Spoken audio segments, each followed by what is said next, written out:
I have this food processor here. I have it all set up for you. So I am going to shred some carrots and show you how that's done. So I just put the food processor on the base here, and I have the shredding plate on, and it comes with other plates. So this one does more coarse kind of chopping, shredding, and this one is great too if you want to make French fries or potato wedges. This one is just good for chopping meats or other big vegetables that you just want to rough chop with.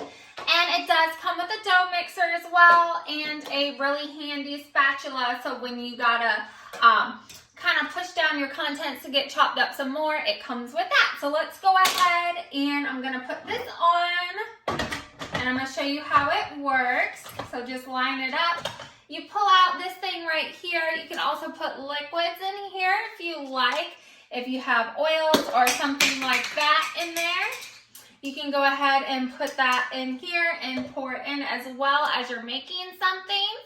So let's go ahead and put the carrots in a little bit. We're just gonna fill up a little bit for the time being. And you can press this down in here. So I am going to go ahead and we are going to do the shredding, which you can do the 1 or the 2, and it'll tell you what you need to do for all of them. So we can go ahead and turn it on.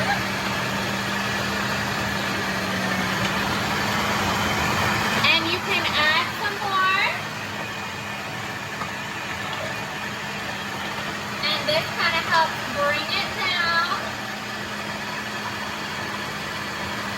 And it goes really quickly and easily.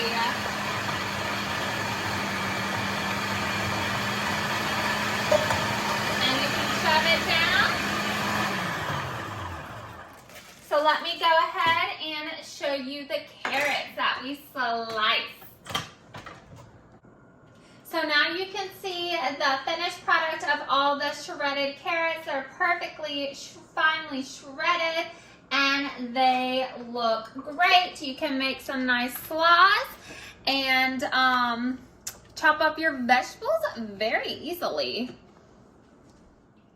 Okay, so I've cleaned my processor, and I'm gonna take off the top to show you. This is the dough function, the plastic blade.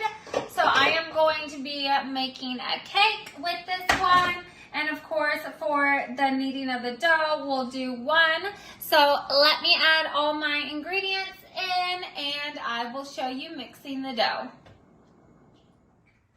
Okay, so I have all my cake ingredients in here. My liquids are on the bottom, and as you can see, all of my dry units are on top.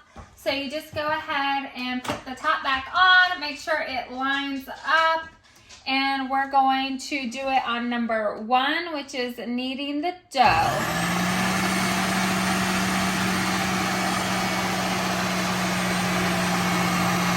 And that will help to make sure that you get all of your ingredients in your recipe.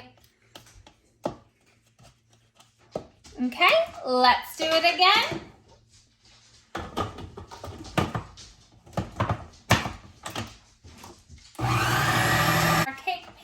Here, and you can just take it off the base, and you can see how nice and smooth the batter is. It blended perfectly.